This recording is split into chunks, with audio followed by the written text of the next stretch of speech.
ఒక మాట చెప్తాను వినండి ఫ్రెండ్స్, ఈ వీడియో మాత్రం మీరు అసలు తీమాకండి.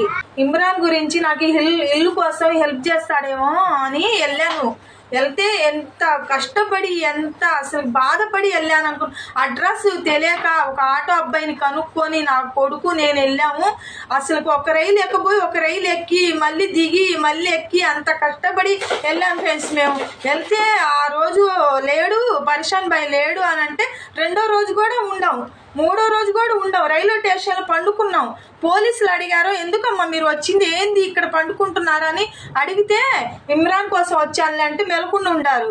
మళ్ళీ రెండో రోజు వెళ్తే మూడో రోజు వెళ్తే ఇమ్రాన్ బయటికి వచ్చి ఇలా హెల్ప్ కోసం వచ్చానన్నా, నీ హెల్ప్ కోసం అంటే నా దగ్గర లేవమ్మా అన్నాడు. లేవమ్మా అంటే సరే ఎవరి చేత అయినా ఇప్పించు, నీకు పెద్దవాళ్ళు తెలుసు కదా, ఎవరి చేత ఇప్పించు అన్నా, నేను చాలా కష్టాలతో వచ్చాను ఇల్లు కోసము అని చెప్పాను ఫ్రెండ్స్. అసలు ఏం పట్టించుకోలేదు ఫ్రెండ్స్.